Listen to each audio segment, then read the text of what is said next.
നമസ്കാരം. Live at 6 തുടങ്ങുന്നു. ആദ്യം പ്രധാന തലക്കെട്ടുകൾ നോക്കാം.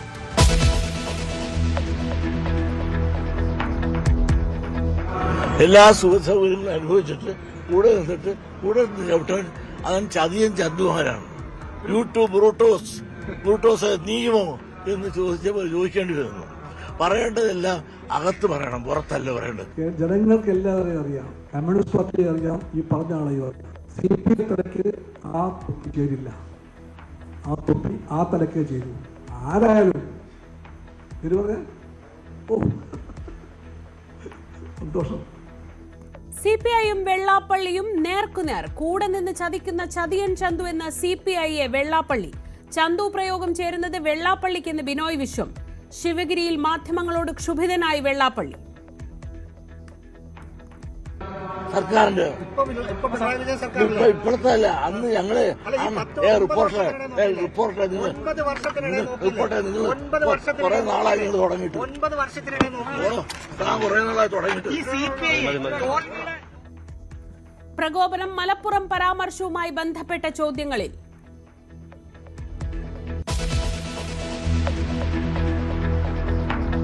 CPI യോഗങ്ങളിൽ മുഖ്യമന്ത്രിക്കെതിരെ വിമർശനമുണ്ടായെന്ന് സമ്മതിച്ചു ബിനോയ് വിശ്വം. തിരുത്തൽ വരുത്താൻ LDFന് കഴിയണമെന്നും CPI. തെരഞ്ഞെടുപ്പ് ഫലം ജനങ്ങൾ നൽകിയ മുന്നറിയിപ്പെന്നും CPI സംസ്ഥാന സെക്രട്ടറി.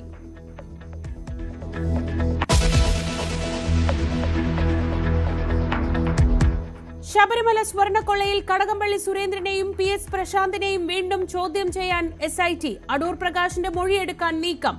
പോറ്റിയുമായുള്ള ബന്ധം അന്വേഷിക്കും. ഉണ്ണികൃഷ്ണൻ പോറ്റിയെയും പങ്കജ് ഭണ്ഡാരിയെയും ഗോവർദ്ധനെയും കസ്റ്റഡിയിൽ വാങ്ങി.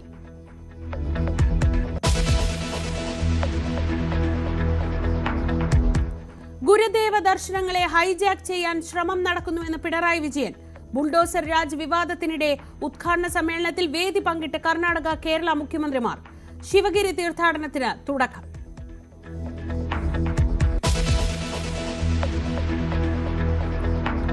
തലസ്ഥാനത്ത് ബസിനെ ചൊല്ലി മേയറും മന്ത്രിയും തമ്മിൽ വാക്പോര്. സിറ്റി ബസ്സുകൾ കോർപ്പറേഷന്റെ അതല്ലെന്ന് ഗണേഷ് കുമാർ. 60% വിഹിതവും സംസ്ഥാന സർക്കാരിന്റേത്. മന്ത്രിക്ക് മറുപടിയുമായി മേയർ VV രാജേഷ്. കരാർ വ്യവസ്ഥകൾ പാലിക്കുന്നതിൽ വീഴ്ച. ലാഭവിഹിതം കൃത്യമായി പങ്കിടുന്നില്ലെന്നും വിമർശനം.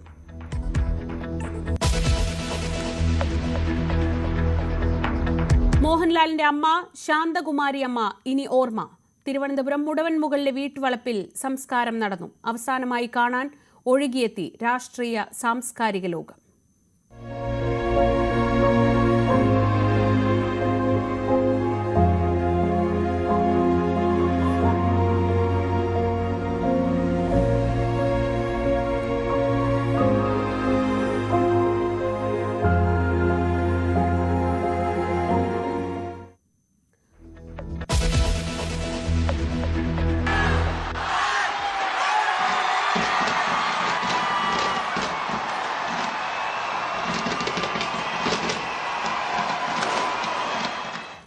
പുതുവർഷം പിറന്നു. 2026 ആദ്യമെത്തിയത് കിരിബാത്തി ദ്വീപുകളിൽ. സംസ്ഥാനത്ത് പുതുവർഷം പിറക്കാൻ മണിക്കൂറുകൾ മാത്രം. ആഘോഷം കളറാക്കാൻ വിപുലമായ ഒരുക്കങ്ങൾ.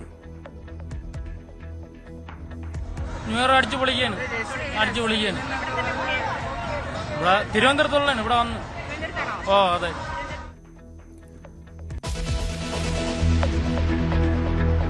വിശദമായ വാർത്തകളിലേക്ക്. CPI സംസ്ഥാന കൌൺസിലിലെ കടുത്ത വിമർശനത്തിന് പിന്നാലെ വെള്ളാപ്പള്ളി ബിനോയ് വിശ്വം വാക്പോര്. 10 വർഷം കൂടെ നിന്ന് എല്ലാം നേടിയിട്ട് ഇപ്പോൾ തള്ളിപ്പറയുന്ന ചതിയൻ ചന്തുവാണ് CPI എന്ന് വിമർശിച്ച വെള്ളാപ്പള്ളി നടേശൻ മുഖ്യമന്ത്രിക്കൊപ്പം കാറിൽ കയറിയതിൽ എന്താണ് തെറ്റെന്നും ചോദിച്ചു. എന്നാൽ വെള്ളാപ്പള്ളി അല്ല LDFന്റെ മുഖമെന്നായിരുന്നു CPI സംസ്ഥാന സെക്രട്ടറി ബിനോയ് വിശ്വത്തിന്റെ മറുപടി. തോൽവിക്ക് കാരണം ഭരണവിരുദ്ധ വികാരം തന്നെയെന്ന നിലപാടിലാണ് CPI. പിണറായി വിജയന്റെ ശൈലി മാറണം, അല്ലെങ്കിൽ അദ്ദേഹം തിരുത്തണമെന്ന ആവശ്യം CPIയുടെ സംസ്ഥാന കൌൺസിൽ കഴിഞ്ഞ ദിവസമാണ് ഉയർന്നു വന്നത്. മുഖ്യമന്ത്രിക്ക് രൂക്ഷ വിമർശനം കൌൺസിൽ ഉയർന്നു വന്നു. മുഖ്യമന്ത്രിയെ പിന്തുണയ്ക്കുന്ന വെള്ളാപ്പള്ളി നടേശനെതിരെയും അതിരൂക്ഷ വിമർശനമാണ് ഉയർന്നു വന്നത്. ആ സാഹചര്യത്തിലാണ് വെള്ളാപ്പള്ളി നടേശന്റെ പുതിയ പ്രസ്താവന കൂടി ഏറ്റവും പ്രധാനപ്പെട്ടതായി മാറുന്നത്. എന്തിന് പിണറായി മാറണം? വർഗീയ കലാപങ്ങളില്ലാത്ത കാലമാണ്. പിണറായി വിജയൻ എന്ത് തെറ്റാണ് ചെയ്തത്? തന്നെ കാറിൽ കയറ്റി എന്താണ് തെറ്റ്? താനൊരു പിന്നാക്കക്കാരനായതുകൊണ്ടാണ് അയിത്തജാതിക്കാരനാണോ താൻ എന്ന ചോദ്യമാണ് വെള്ളാപ്പള്ളി മുന്നോട്ട് വയ്ക്കുന്നത്. മറ്റേതെങ്കിലും മുന്നാക്ക സമുദായ അംഗമാണ് മുഖ്യമന്ത്രിയുടെ കാറിൽ കയറിയതെങ്കിൽ ഇത്തരം വിമർശനം ഉണ്ടാകുമായിരുന്നു എന്ന് കൂടി വെള്ളാപ്പള്ളി ചോദിക്കുന്നു. ഈ ശിവേരി വന്നിട്ടൊരു സംവാദം ഉണ്ടാക്കുന്നത് ചെയ്യാറില്ല. കാരണം ഞാൻ ഒരു അയിത്തജാതിക്കാരനല്ലേ. ഞാൻ മുഖ്യമന്ത്രിയുടെ വണ്ടി കയറിയതല്ലേ ഇവിടുത്തെ നിങ്ങൾക്കെല്ലാം വലിയ പ്രശ്നം. ഒരു പ്രശ്നക്കാരൻ കാണുക കൂട്ടത്തിൽ ചിലരെല്ലാം ഏറ്റെടുത്തിട്ടുണ്ട്. ഒരു മുന്നോക്കക്കാരൻ കയറിയത് നിങ്ങൾക്ക് കൊണ്ടുവരുന്ന ഒരു മുന്നോക്കക്കാരൻ ആ വണ്ടി കയറുമായിരുന്നു കൊണ്ടുവരുന്ന ഒരു ന്യൂനപക്ഷക്കാരൻ കയറുമായിരുന്നു കൊണ്ടുവരുന്ന ഈ പിന്നോക്കക്കാരനായി ഞാൻ ആ വണ്ടിയിൽ നിന്ന് കയറിയെന്ന് പറഞ്ഞ് നിങ്ങളിവിടെ എല്ലാം എന്നെ കൊല്ലാക്കൊല ചെയ്തില്ലേ? പിണറായി വിജയന്റെ ശൈലി മാറണമെന്ന് CPI ആവശ്യപ്പെടുമ്പോഴും പിണറായി വിജയൻ തന്നെ വീണ്ടും മുഖ്യമന്ത്രിയാവണമെന്ന് ആവർത്തിച്ച് ആവശ്യപ്പെടുകയാണ് വെള്ളാപ്പള്ളി നടേശൻ ചെയ്തത്. താൻ വീണ്ടും അക്കാര്യം തന്നെ പറയുമെന്ന് പറഞ്ഞുകൊണ്ട് പിണറായിക്ക് അഭിവാദ്യം അർപ്പിക്കാൻ മുഷ്ടി ചുരുട്ടി അദ്ദേഹം പിണറായിയുടെ പേര് പറഞ്ഞാണ് ഈ ശിവഗിരിയിൽ നിന്ന് ഇന്ന് മടങ്ങിയത്. നയിക്കട്ടെ എന്നാണ്. എന്താ കുഴപ്പം? ഇനിയും നയിക്കട്ടെ, മൂന്നാമതും നയിക്കട്ടെ. അതിന് എന്താ കുഴപ്പം? ഇവിടെ ഞാൻ ഒരു കാര്യം ചോദിട്ടെ, ഈ 10 കൊല്ലം ഇവിടെ ഒരു മാറാട് കലാപം ഉണ്ടായോ മിസ്റ്ററെ? വർഗീയ കലാപം ഉണ്ടായോ? പറയാനാണെങ്കിൽ ഒരുപാട് പറയാനുണ്ട് എനിക്ക്. ഈ വർഗീയ കലാപകാരികളാണ് ഇപ്പൊ ഇവിടെ നടത്തുന്നത്. എന്നാൽ കഴിഞ്ഞ ദിവസം CPI സംസ്ഥാന കൌൺസിൽ ഉയർന്നു വന്ന വിമർശനങ്ങളൊക്കെ ഉൾപ്പാർട്ടി ജനാധിപത്യത്തിന്റെ ഭാഗമാണ്, തിരുത്താനും മുന്നണിയെ നന്നാക്കാനുമാണ്, മുന്നണി നശിപ്പിക്കാനല്ല വിമർശനങ്ങൾ എന്ന മറുപടിയാണ് ബിനോയ് വിശ്വം CPI സംസ്ഥാന സെക്രട്ടറി നൽകുന്നത്. വെള്ളാപ്പള്ളി നടേശന്റെ കാര്യത്തിൽ വെള്ളാപ്പള്ളി അല്ല ഇടതുമുണ്ട് മുഖമെന്ന് പറഞ്ഞുകൊണ്ട് വെള്ളാപ്പള്ളി നടേശനെതിരായ വിമർശനങ്ങളും അദ്ദേഹം ആവർത്തിക്കുകയാണ്. മാത്രമല്ല വെള്ളാപ്പള്ളി എന്ന് പറഞ്ഞത് CPI ചതിയൻ ചന്തുമാരാണ്, 10 വർഷം കൂടെ നിന്നിട്ട് ഇപ്പോൾ തള്ളിപ്പറയുന്നു എന്നാണ് വെള്ളാപ്പള്ളി ആരോപിച്ചത്. അതിനുള്ള മറുപടിയും ബിനോയ് വിശ്വം നൽകുന്നുണ്ട്. ജനങ്ങൾക്ക് എല്ലാവരെയും അറിയാം, കമ്മ്യൂണിസ്റ്റ് പാർട്ടിയെ അറിയാം, ഈ പറഞ്ഞ ആളെയും അറിയാം. ഈ പറഞ്ഞ ആളുടെ നാക്കിൽ നിന്ന് ആ പേര് വീണെങ്കിൽ, ചതിയൻ ചന്തു എന്ന പേര് വീണെങ്കിൽ, ആ തൊപ്പി 1000 വട്ടം വിണങ്ങും ആ തലയ്ക്ക്. ഈ തലയ്ക്ക് തീരെ ചേരില്ല. അത് CPI തലയ്ക്ക് ആ തൊപ്പി ചേരില്ല. ആ തൊപ്പി ആ തലയ്ക്കേ ചേരൂ. ആരായാലും ഇത് പറയാ. ഓ സന്തോഷം.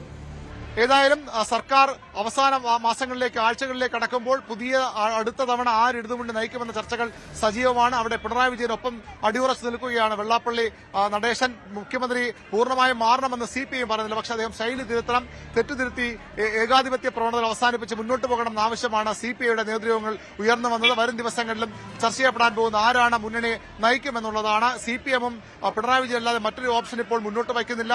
പിണറായി വിജയൻ തന്നെ പ്രചരണം നയിക്കുമെന്ന ഒരു സന്ദേശം CPM-ന്റെ നേതൃയോഗങ്ങളിൽ ദേശീയ നേതൃത്വത്തിന്റെ ഭാഗമായി പങ്കെടുത്ത് MA ബേബി അടക്കമുള്ളവർ നൽകിയത്. മാധ്യമങ്ങളോട് ക്ഷുഭിതനായി SNDP യോഗം ജനറൽ സെക്രട്ടറി വെള്ളാപ്പള്ളി നടേശൻ. മലപ്പുറത്ത് SNDPക്ക് സ്കൂൾ അനുവദിച്ചു കിട്ടാത്തതിലുള്ള ചോദ്യമാണ് വെള്ളാപ്പള്ളിയെ പ്രകോപിപ്പിച്ചത്. അത് തുടങ്ങുന്നത് സത്യമല്ലേ? ഞാൻ 3 ജില്ല കേൾക്കുന്നുണ്ട് മലബാർ പ്രദേശത്ത്. മലപ്പുറത്തുണ്ടോ, വയനാടുണ്ടോ, കാസർഗോഡുണ്ടോ? ഒറ്റ വിദ്യാഭ്യാസ സ്ഥാപനം ഞങ്ങൾക്കില്ല. ഈ ദുഃഖം ഞാനൊന്ന് പറഞ്ഞുപോയി. സ്ഥലം എല്ലാം ഉണ്ട്, അനുവാദം തരണം സർക്കാരിന്റെ. ഇപ്പോഴത്തെ അല്ല, അന്ന് ഞങ്ങള് റിപ്പോർട്ടർ നിങ്ങൾ കുറെ നാളായി നിങ്ങൾ തുടങ്ങിയിട്ട്. താൻ കുറെ നാളായി തുടങ്ങിയിട്ട് കുറെ പണി നടേശനാണെന്നാണ് പറയുന്നത്.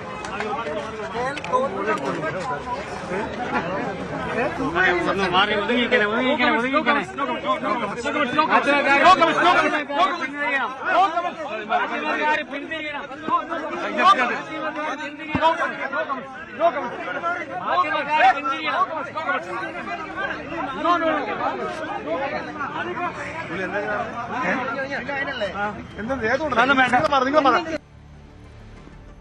ബുൾഡോസർ രാജ് വിവാദങ്ങൾക്കിടെ വേദിയിൽ ഒന്നിച്ചെത്തി കേരള കർണാടക മുഖ്യമന്ത്രിമാർ. വർക്കല ശിവഗിരി തീർത്ഥാടന മഹാസമ്മേളനത്തിലാണ് കേരള മുഖ്യമന്ത്രി പിണറായി വിജയനും കർണാടക മുഖ്യമന്ത്രി സിദ്ധരാമയ്യയും ഒന്നിച്ചെത്തിയത്.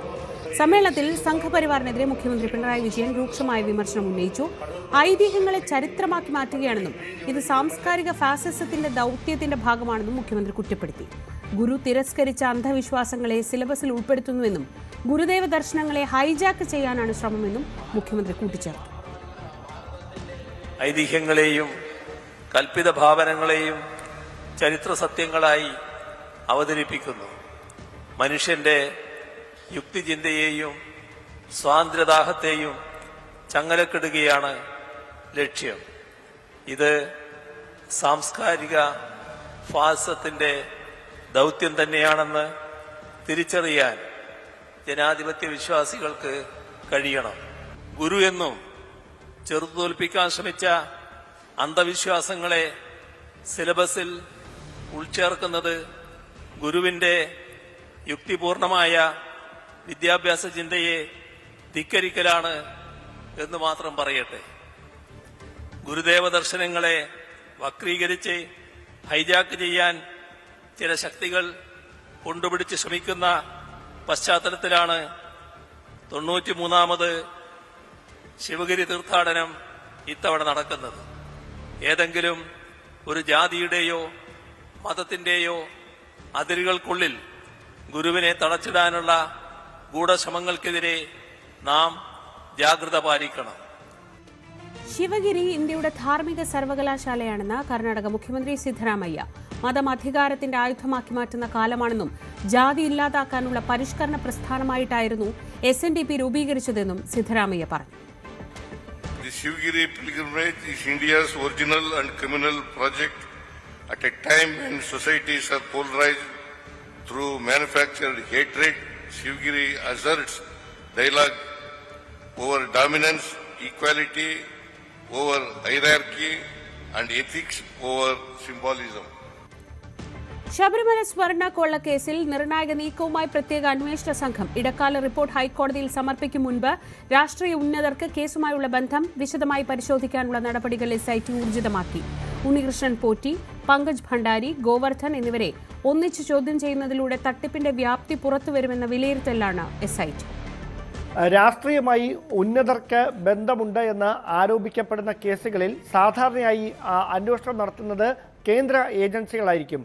അങ്ങനെ കേന്ദ്ര ഏജൻസികൾ നടത്തുന്ന അന്വേഷണത്തിലാണ് മുഖം നോക്കാതെയുള്ള നടപടികളിലേക്ക്, അതായത് അത് എത്ര വലിയ ഭരണതലത്തിൽ ഉന്നതരായാലും അവരിലേക്കൊക്കെ മുഖം നോക്കാതെയുള്ള നടപടികളിലേക്ക് യാതൊരു സമ്മർദ്ദങ്ങൾക്കും വഴങ്ങാതെ സാധാരണ എത്തിച്ചേരുക. പക്ഷേ ഇവിടെ SITയുടെ ഭാഗത്ത് SITക്ക് മേലുള്ള വലിയൊരു സമ്മർദ്ദം ഈ ആഭ്യന്തര വകുപ്പിന് കീഴിലുള്ള ഉദ്യോഗസ്ഥർ തന്നെയാണ് ഈ കേസിൻ്റെ അന്വേഷണത്തിന് മേൽനോട്ടം വഹിക്കുന്നത്, അന്വേഷണം ഏകോപിപ്പിച്ചുകൊണ്ടിരിക്കുന്നത്. 10 അംഗ ടീമാണ് പ്രത്യേക അന്വേഷണ സംഘത്തിലുള്ളത് SP ശശിധരന്റെ നേതൃത്വത്തിൽ.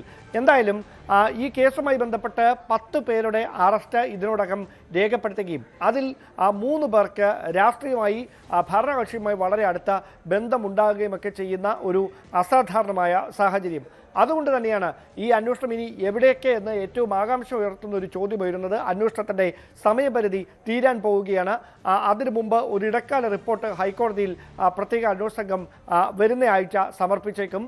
ആ റിപ്പോർട്ടിൽ ഇതുവരെയുള്ള തുടർ നീക്കങ്ങൾ, അതായത് കഴിഞ്ഞ തവണ ഹൈക്കോടതിയുടെ ഭാഗത്തുനിന്ന് രൂക്ഷമായ വിമർശനങ്ങൾ, അതായത് ഈ തുടരന്വേഷണത്തിൻ്റെ ഭാഗമായി ഉദ്യോഗസ്ഥർക്കപ്പുറത്തേക്ക് ഉന്നതരിലേക്ക് എത്താൻ എന്തുകൊണ്ട് SITക്ക് കഴിയുന്നില്ല എന്ന ചോദ്യത്തിന് ഉത്തരം കണ്ടെത്തുക എന്നതാണ് SITക്ക് മുമ്പിലെ പ്രധാനപ്പെട്ട വെല്ലുവിളി. അതിനിടയിലാണ് മുൻ ദേവസ്വം മന്ത്രി കൂടിയായിട്ടുള്ള കടകംപള്ളി സുരേന്ദ്രൻ, അതോടൊപ്പം മുൻ Devaswom board president PS Prashanth ഉൾപ്പെടെയുള്ളവരെ വിശദമായി കഴിഞ്ഞ ദിവസം ചോദ്യം ചെയ്യുന്ന ഒരു സാഹചര്യം ഉണ്ടായിരിക്കുന്നത്. എന്തായാലും ഇതിൽ ഏറ്റവും ആകാംക്ഷ ഉണർത്തുന്ന കാര്യം കടകംപള്ളി സുരേന്ദ്രനെതിരെ ഏതെങ്കിലും തരത്തിലുള്ള ഒരു കുരുക്ക് മുറുകുന്ന സാഹചര്യം ഈ SIT നടത്തുന്ന അന്വേഷണത്തിൽ ഉണ്ടാകുമോ എന്നതാണ്. അതുമായി ബന്ധപ്പെട്ട് അന്വേഷണ സംഘത്തിൻ്റെ ഭാഗത്ത് നമുക്ക് അനൗദ്യോഗികമായി ലഭിക്കുന്ന വിവരം ഉദ്യോഗസ്ഥർ വലിയ തരത്തിൽ ഇതുമായി ബന്ധപ്പെട്ട ഒരു സമ്മർദ്ദത്തിലാണ് എന്നത് തന്നെയാണ്. അതായത് ഈ കടകംപള്ളി സുരേന്ദ്രനെ ഈ കേസുമായി നേരിട്ട് ബന്ധിപ്പിക്കുന്ന തെളിവുകൾ ഒന്നും ഇതുവരെ SITയുടെ പക്കൽ ലഭിച്ചിട്ടില്ല എന്നാണ് നമുക്ക് ഇതുവരെ ലഭിക്കുന്ന സൂചനകൾ. അതേസമയം കടകംപള്ളി സുരേന്ദ്രൻ ദേവസ്വം മന്ത്രിയായി ഇരിക്കുന്ന സമയത്താണ് ഈ കേസുമായി ബന്ധപ്പെട്ട പ്രധാനപ്പെട്ട ഈ തട്ടിപ്പിൻ്റെ ഇടപാടുകൾ സന്നിധാനത്ത് നടന്നിരിക്കുന്നത്. അതുകൊണ്ട് തന്നെ ഇതിൻ്റെ ഉത്തരവാദിത്തത്തിൽ നിന്ന് അന്നത്തെ ദേവസ്വം മന്ത്രി എന്ന നിലയിൽ കടകംപള്ളി സുരേന്ദ്രനെ എങ്ങനെ ഒഴിഞ്ഞു മാറാൻ കഴിയുമെന്ന് ഏറ്റവും സാങ്കേതികത്വം ഉണർത്തുന്ന ഒരു ചോദ്യമാണ് അവിടെ ഉയരുന്നത്. അതേസമയം ദേവസ്വം ബോർഡ് എടുത്ത തീരുമാനങ്ങൾക്ക് താൻ ഉത്തരവാദിയല്ല എന്ന് കഴിഞ്ഞ ദിവസം കടകംപള്ളി സുരേന്ദ്രൻ അന്വേഷണ സംഘത്തിന് മൊഴി നൽകിയിട്ടുണ്ട്. ഒരുപക്ഷെ വീണ്ടും കടകംപള്ളി സുരേന്ദ്രനെ ഈ കാര്യങ്ങൾ വിശദമായി ചോദിച്ചറിയുന്നതിന് വേണ്ടി വീണ്ടും വിളിച്ചു വരുത്തുകയോ ചോദ്യം ചെയ്യുകയോ ചെയ്യുന്ന സാഹചര്യം ഉണ്ടായാൽ ആ കാലത്ത് ഇതുമായി ബന്ധപ്പെട്ട ദേവസ്വം വകുപ്പിലേക്ക് ലഭിച്ച ചില അഭ്യർത്ഥനകൾ, അതിൻ്റെ പകർപ്പുകൾ ഇതൊക്കെ അന്വേഷണ സംഘത്തിന് കൈമാറുമെന്നാണ് സൂചന. ഒരുപക്ഷെ ഇതിനോടകം SIT അത് ശേഖരിച്ചിട്ടുണ്ടായിരിക്കാമെന്നുള്ള വിവരങ്ങൾ കൂടി പുറത്തു വരുന്നുണ്ട്. എന്തായാലും നിലവിൽ ഈ കേസുമായി ബന്ധപ്പെട്ട വിശദമായ ചോദ്യം ചെയ്യലിന് വേണ്ടി ഉണ്ണികൃഷ്ണൻ പോറ്റിയെയും അതോടൊപ്പം സ്മാർട്ട് ക്രിയേഷൻ CEO പങ്കജ് ഭണ്ഡാരിയെയും ഗോവർദ്ധനെയും ഈ 3 പേരെയും ഒരുമിച്ചിരുത്തി ചോദ്യം ചെയ്യുന്നതിലൂടെ ഈ കേസുമായി ബന്ധപ്പെട്ട ഗൂഢാലോചനയുടെ അല്ലെങ്കിൽ ഇതിൻ്റെ ഈ തട്ടിപ്പിൻ്റെ വ്യാപ്തി എത്രത്തോളമാണ് എന്നതടക്കമുള്ള കാര്യങ്ങളിലൊരു വ്യക്തത കൈവരുമെന്ന പ്രതീക്ഷയിലാണ് SIT ഉള്ളത്. ശബരിമല സ്വർണ്ണക്കൊള്ളയിൽ UDF കൺവീനർ അടൂർ പ്രകാശിന്റെ മൊഴി രേഖപ്പെടുത്താൻ SIT. ഉണ്ണികൃഷ്ണൻ പോറ്റിയുമായുള്ള ബന്ധം ചോദിച്ചറിയാനാണ് അന്വേഷണ സംഘത്തിന്റെ നീക്കം.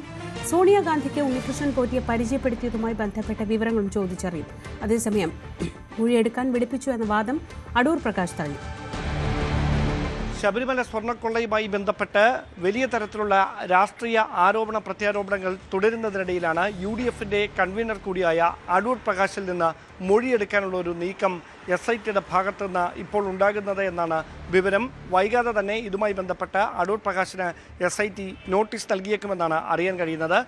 സോണിയാഗാന്ധിക്ക് ഉണ്ണികൃഷ്ണൻ പോറ്റിയെ പരിചയപ്പെടുത്തി നൽകിയത് എന്ത് പശ്ചാത്തലത്തിലാണ്, അതിലേക്ക് നയിച്ച സാഹചര്യം എന്താണ്, ഇതടക്കമുള്ള കാര്യങ്ങളിൽ വ്യക്തത തേടിയാണ് SITയുടെ നീക്കം. അതോടൊപ്പം ഉണ്ണികൃഷ്ണൻ പോറ്റിയെ അടൂർ പ്രകാശിന് എത്ര കാലമായി അറിയാമായിരുന്നു എന്നതടക്കമുള്ള കാര്യങ്ങളിലും SIT വ്യക്തത തേടും. ഇതുമായി ബന്ധപ്പെട്ട് കഴിഞ്ഞ ദിവസം തന്നെ അടൂർ പ്രകാശ് കൃത്യമായി അദ്ദേഹത്തിൻ്റെ നിലപാട് വ്യക്തമാക്കിയിരുന്നു. അതായത് ഇങ്ങനെയൊരു തട്ടിപ്പുകാരൻ ആണ് ഉണ്ണികൃഷ്ണൻ പോറ്റി എന്ന് അറിയാതെയാണ് ഈ സോണിയാഗാന്ധിയെ കാണുന്ന സാഹചര്യത്തിൽ ഉണ്ണികൃഷ്ണൻ പോറ്റിക്കൊപ്പം താൻ കൂടി പോയത്. അതിനപ്പുറത്തേക്ക് ഇങ്ങനെയൊരു വലിയ തട്ടിപ്പുകാരനാണ് ഉണ്ണികൃഷ്ണൻ പോറ്റി എന്ന് തനിക്ക് ഒരിക്കലും അറിയില്ലായിരുന്നു എന്നാണ് അദ്ദേഹം പറഞ്ഞത്. അതോടൊപ്പം ഈ കേസുമായി ബന്ധപ്പെട്ട് മറ്റെന്തെങ്കിലും തരത്തിലുള്ള വിവരങ്ങൾ ഉണ്ണികൃഷ്ണൻ പോറ്റിയുമായി ബന്ധപ്പെട്ട് അടൂർ പ്രകാശിന് അറിയാമോ എന്ന കാര്യത്തിലും പ്രത്യേക അന്വേഷണ സംഘം വ്യക്തത തേടുമെന്നാണ് മനസ്സിലാക്കാൻ കഴിയുന്നത്.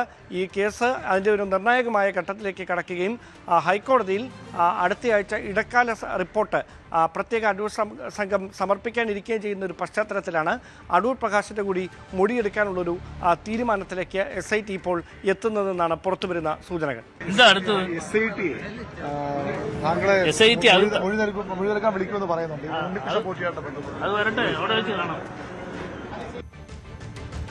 ശബരിമല സ്വർണ്ണക്കൊള്ളയിൽ UDF കൺവീനർ അടൂർ പ്രകാശിന്റെ മൊഴിയെടുക്കലിൽ വിമർശനവുമായി AICC general secretary KC Venugopal.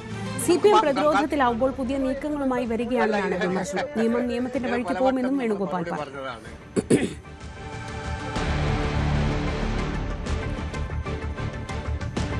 Sabarimala സ്വർണ്ണക്കൊള്ള അന്വേഷിക്കുന്ന SITയിൽ CPM ബന്ധമുള്ള 2 CIമാരെ നിയോഗിച്ചത് അന്വേഷണം അട്ടിമറിക്കാനാണെന്ന് പ്രതിപക്ഷ നേതാവ് VD സതീശൻ. നിയമനത്തിന് പിന്നിൽ മുതിർന്ന 2 IPS ഉദ്യോഗസ്ഥരും ക്രൈംബ്രാഞ്ചിലെ ഉന്നതനുമുണ്ടെന്നും SITയെ നിർവീര്യമാക്കാനുള്ള നീക്കത്തിൽ ഹൈക്കോടതി അടിയന്തരമായി ഇടപെടണമെന്നും VD സതീശൻ ആവശ്യപ്പെട്ടു.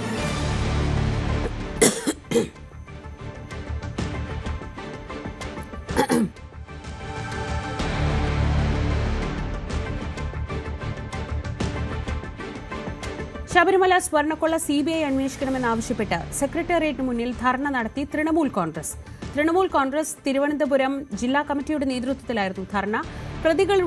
പ്രതികളാകുമെന്ന് സംശയിക്കുന്നവരുടെയും വിദേശ ബന്ധം സംബന്ധിച്ച വിവരങ്ങൾ പുറത്തുവരികയാണ്. ദേവസ്വം ബോർഡിന്റെ വിവിധ ക്ഷേത്രങ്ങളിൽ ഉത്സവ സമയത്ത് വിഗ്രഹങ്ങളിൽ ചാർത്തുന്ന തിരുവാഭരണം ഉൾപ്പെടെ നഷ്ടപ്പെട്ടെന്ന ആരോപണം നിലനിൽക്കുന്നതിനാൽ ഇതേക്കുറിച്ച് ഓഡിറ്റ് നടത്തണമെന്ന് തൃണമൂൽ കോൺഗ്രസ് സംസ്ഥാന chief coordinator VS Manoj Kumar ആവശ്യപ്പെട്ടു. ശബരിമല പൊന്നമ്പല ശ്രീധർമ്മശാസ്താവിനെ വിളിക്കുന്നത് പൊന്നമ്പല വാസൻ എന്നാണ്. വാസന്റെ കാലമായപ്പോഴത്തേക്കും പൊന്നുമില്ല, അമ്പലവുമില്ല, വെറും വാസനായി ശബരിമല ശ്രീധർമ്മശാസ്താവ് മാറിയിരിക്കുന്നു എന്നുള്ളതാണ് നമുക്കെല്ലാം ഇപ്പോൾ മനസ്സിലാവുന്ന കാര്യം. സ്മാർട്ട് സിറ്റി ഇലക്ട്രിക് ബസ് വിവാദത്തിൽ തിരുവനന്തപുരം മേയർക്ക് മറുപടിയുമായി ഗതാഗത മന്ത്രി KB ഗണേഷ് കുമാർ. ബസ്സുകൾ കോർപ്പറേഷന്റേതല്ലെന്നും 60% വിഹിതം സംസ്ഥാന സർക്കാരിന്റേതാണെന്നും മന്ത്രി പറഞ്ഞു. അറ്റകുറ്റപ്പണികൾ നടത്തുന്നതും KSRTC-യാണ്. ഗതാഗത വകുപ്പിന്റെ ആസൂത്രണം കാരണം ഒരു ദിവസം 2500 നിന്ന് 9000 രൂപ വരെ ഒരു ബസ്സിന് ലാഭമുണ്ടായി. ബസ്സുകൾ വേണമെന്ന് മേയർ എഴുതി തന്നാൽ 113 ബസ്സുകളും കോർപ്പറേഷൻ നൽകും. ആവശ്യമില്ലാത്ത കാര്യങ്ങൾ ആരും പറയേണ്ടെന്നും തിരുവനന്തപുരത്തെ ജനങ്ങളെ ബുദ്ധിമുട്ടിക്കില്ലെന്നും ഗണേഷ് കുമാർ കൂട്ടിച്ചേർത്തു. വട്ടിയൂർക്കാവ് MLA VK പ്രശാന്തിന് വാടക അലവൻസ് ലഭിക്കുന്നുവെന്ന വാദം തെറ്റ്. ഓഫീസ് പ്രവർത്തിപ്പിക്കാൻ അലവൻസ് നൽകുന്നില്ലെന്നാണ് വിവരാവകാശ പ്രകാരം കിട്ടിയ മറുപടി. നിയമസഭാ സെക്രട്ടറിയാണ് മറുപടി നൽകിയത്. മണ്ഡല അലവൻസ് എന്ന നിലയിലാണ് 25,000 രൂപ നൽകുന്നത്.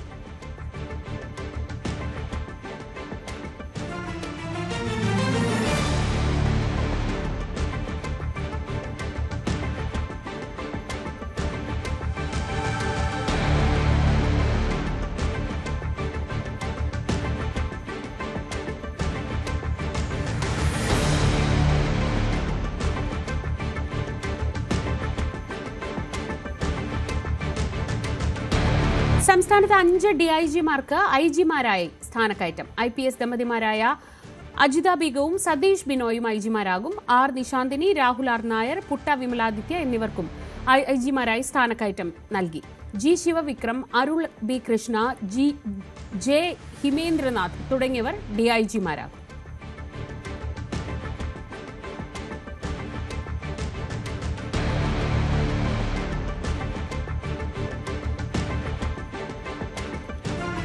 മോഹൻലാലിന്റെ അമ്മ ശാന്തകുമാരി അമ്മ ഇനി ഓർമ്മ.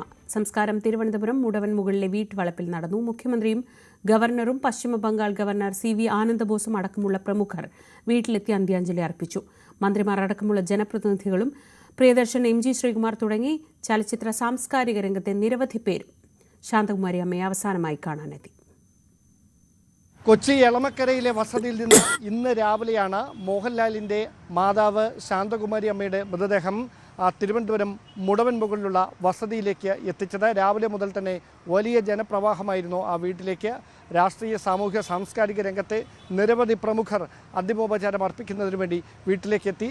ഗവർണർ രാജേന്ദ്ര വിശ്വനാഥ് അർലേക്കർ, സംസ്ഥാന സർക്കാരിൻ്റെ ഭാഗമായി വിവിധ വകുപ്പ് മന്ത്രിമാർ, അതോടൊപ്പം ഉന്നത ഉദ്യോഗസ്ഥർ, ചലച്ചിത്ര താരങ്ങൾ തുടങ്ങി സമൂഹത്തിൻ്റെ നാനാ തുറകളിലുള്ളവർ ശാന്തകുമാരി അമ്മയെ അവസാനമായി ഒരു നോക്കി കാണാൻ മോഹൻലാലിൻ്റെ കുടുംബത്തിൻ്റെ ദുഃഖത്തിൽ പങ്കുചേരുന്നതിന് വേണ്ടി മുടവൻ മുകളിലെ വസതിയിലേക്ക് എത്തി. രാവിലെ മുതൽ ഏതാണ്ട് വൈകുന്നേരം 4 മണി വരെയും നിർത്താതെ തിരക്ക് തുടരുകയായിരുന്നു.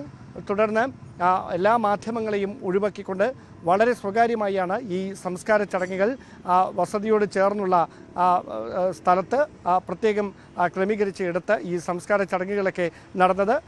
വലിയ തരത്തിൽ തിരക്കുണ്ടായിരുന്നതിനാൽ ഏറെ പണിപ്പെട്ടാണ് പോലീസിന് ആളുകളെ നിയന്ത്രിക്കാൻ കഴിഞ്ഞത്. കാരണം മോഹൻലാൽ തന്നെയാണ് അത്തരമൊരു അഭ്യർത്ഥന മാധ്യമങ്ങൾക്ക് മുമ്പിൽ വെച്ചത്. സംസ്കാര ചടങ്ങുകൾ മാധ്യമങ്ങൾ ദയവായി ഷൂട്ട് ചെയ്യരുത് എന്ന നിർദ്ദേശം നൽകുകയായിരുന്നു. എന്തായാലും മലയാളത്തിന് മഹാനടനെ സമ്മാനിച്ച മാതാവാണ് ശാന്തകുമാരി അമ്മ. അങ്ങനെ പക്ഷാഘാതത്തെ തുടർന്ന് കഴിഞ്ഞ ഏറെ നാളായി ചികിത്സയിൽ തുടരുന്നതിനിടയിൽ കഴിഞ്ഞ ദിവസം ഉച്ചയ്ക്കായിരുന്നു എളമക്കരയിലുള്ള വസതിയിൽ വെച്ച് അന്ത്യം സംഭവിച്ചത്. അപ്പോൾ മുതൽ തന്നെ സാംസ്കാരിക കേരളം എളമക്കരയിലെ മോഹൻലാലിൻ്റെ വസതിയിലേക്ക്, അതോടൊപ്പം മുടവൻ മുകളിലെ വസതിയിലേക്ക്, ഈ 2 സ്ഥലങ്ങളിലേക്കും ഒഴുകിയെത്തിക്കൊണ്ടേയിരിക്കുകയായിരുന്നു. ശാന്തകുമാരി അമ്മ ഈ നാടിനും മലയാള സിനിമയ്ക്കുമൊക്കെ എത്രമാത്രം വേണ്ടപ്പെട്ട വ്യക്തിത്വമായിരുന്നുവെന്ന് വെളിവാക്കുന്നതായിരുന്നു ആ വീട്ടിലേക്ക് ഒഴുകിയെത്തിയ ജനപ്രവാഹം. മോഹൻലാലിനെ ആശ്വസിപ്പിക്കുന്നതിനായി, കുടുംബത്തിൻ്റെ ദുഃഖത്തിൽ പങ്കുചേരുന്നതിനായി ഇപ്പോഴും നിരവധി പ്രമുഖരാണ് വസതിയിലേക്ക് എത്തിക്കൊണ്ടിരിക്കുന്നത്. പുതുപ്രതീക്ഷകളോടെ 2026 വരവേറ്റ ലോകം വിദൂര പസഫിക് ദ്വീപരാഷ്ട്രമായ കിരിബാത്തിയിലാണ് 2026 ആദ്യം എത്തിയത്. പിന്നാലെ ന്യൂസിലൻഡിലെ ചാത്തം, ഓക്ലൻഡ് ദ്വീപുകളിലും പുതുവർഷമെത്തി. സിഡ്നിയിലാണ് അടുത്തതായി ഏവരും പുതുവർഷത്തെ പ്രതീക്ഷിച്ചിരിക്കുന്നത്. സിഡ്നിയിലെ മനോഹരമായ ഫയർ വർക്ക്സ് കാണാൻ അവിടെ ആളുകൾ കാത്തിരിക്കുകയാണ്. സംസ്ഥാനത്തും പുതുവർഷത്തെ വരവേൽക്കാൻ വിപുലമായ ഒരുക്കങ്ങളാണ് നടക്കുന്നത്. കൊച്ചി, തിരുവനന്തപുരം നഗരങ്ങളിൽ കനത്ത സുരക്ഷയുണ്ട്. കൊച്ചിയിൽ നിന്ന് ആജ്ഞ രവീന്ദ്രൻ വിവരങ്ങളുമായി. ആജ്ഞ, കേരളത്തിലെ ഏറ്റവും വിപുലമായി പുതുവത്സരാഘോഷങ്ങൾ നടക്കുന്നത് കൊച്ചിയിൽ തന്നെയാണ്, സംശയമില്ല. സംസ്ഥാനത്തിൻ്റെ വിവിധ ഭാഗങ്ങളിൽ നിന്ന് അങ്ങോട്ടേക്ക് ആളുകൾ എത്തുന്നത് നമ്മൾ രാവിലെ തൊട്ട് കണ്ടതാണ്. ഇനിയിപ്പോൾ ഒരുപാട് സമയമൊന്നും ബാക്കിയില്ല. എങ്ങനെയൊക്കെയാണ് കൊച്ചിയിലെ പുതുവത്സര തയ്യാറെടുപ്പുകൾ?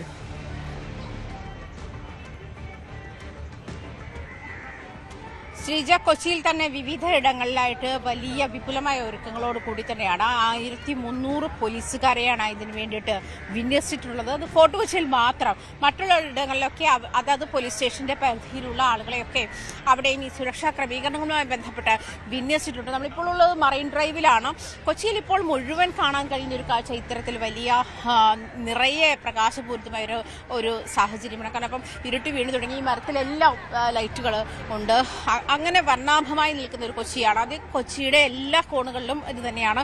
പുതുവത്സരം എന്ന് പറയുമ്പോൾ കൊച്ചിയെ സംബന്ധിച്ചിട്ടൊരു വേറിട്ട ആഘോഷമാണ്. നമുക്ക് കൊച്ചിയിൽ ഫോർട്ട് കൊച്ചിയിൽ പാപ്പാഞ്ഞിയെ കത്തിക്കുന്ന ചടങ്ങുണ്ട്. അത് എല്ലാ വർഷവും പുതുവത്സരത്തിൽ. പക്ഷേ ഇത്തവണത്തെയുള്ള പ്രത്യേകത എന്ന് പറയുന്നത് 2 പാപ്പാജിമാരെ, അതായത് പരേഡ് ഗ്രൗണ്ടിലും വെളി ഗ്രൗണ്ടിലും 2 പപ്പാഞ്ഞിമാരെ കത്തിക്കുന്നുണ്ട്. പക്ഷേ ചരിത്രത്തിൽ ആദ്യമായിട്ട് തന്നെയാണ്. കഴിഞ്ഞ വർഷം ഇതുമായി ബന്ധപ്പെട്ട നിയമ പ്രശ്നങ്ങളൊക്കെ ഉണ്ടായിരുന്നു. അതായത് പാപ്പാച്ചിമാരെ കത്തിക്കുന്നതുമായി ബന്ധപ്പെട്ടുള്ള പരമ്പരാഗതമായ രീതി തുടരണമെന്നാവശ്യപ്പെട്ട ഒരു വിഭാഗവും പുതിയ പാപ്പാഞ്ഞിയെ വെളി ഗ്രൗണ്ടിൽ സ്ഥാപിച്ച മറ്റൊരു വിഭാഗവും അങ്ങനെ പ്രശ്നമുണ്ടായിരുന്നതാണ്. പക്ഷേ ഇത്തവണ 2 ഇടത്തുമുണ്ട്.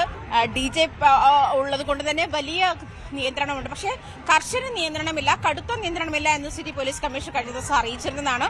അതേസമയം സുരക്ഷാ സംവിധാനങ്ങൾ ഉണ്ടാകും. അത് 2 മണിയോടുകൂടി തന്നെ ഫോർട്ട് കൊച്ചിയിലേക്കുള്ള എല്ലാ വാതിലുകളും അടച്ചിട്ടുണ്ട്. ഇനി എൻട്രി മാത്രം ഇനി അങ്ങോട്ടില്ല.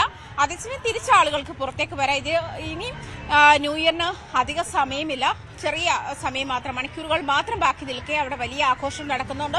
കൊച്ചിയുടെ വിവിധ ഭാഗങ്ങളിൽ ആഘോഷം നടക്കുന്നുണ്ട്. തൃക്കാക്കരയിലുണ്ട്, തൃപ്പൂണിത്തുറയിലുണ്ട്, കാക്കനാടുണ്ട്, അതുപോലെ ഫോർട്ട് കൊച്ചിയിലുണ്ട്. ഇപ്പം നമ്മൾ മറൈൻ ഡ്രൈവിൽ നിൽക്കുന്നു. മറൈൻ ഡ്രൈവിലും ഈ ഒരു വൈബാണ്. ആളുകൾ ന്യൂ ഇയറുമായി ബന്ധപ്പെട്ട് ഫോർട്ട് കൊച്ചിയിലേക്ക് പോകാൻ ഇതുവരെ ബോട്ട് സർവീസ് ഉണ്ട്. അതായത് കൊച്ചി വാട്ടർ മെട്രോയും അതുപോലെ ബോട്ട് സർവീസും മട്ടാഞ്ചേരിയിലേക്കുള്ള ബോട്ട് സർവീസും ഉണ്ട്. അതിനു വേണ്ടിയിട്ട് ഈ വഴി വന്ന് പോകുന്ന ആളുകളുണ്ട്. എന്തായാലും വലിയ ഒരു വൈബ് തന്നെയാണ് കൊച്ചി ന്യൂ ഇയർ എന്ന് പറയുമ്പോൾ.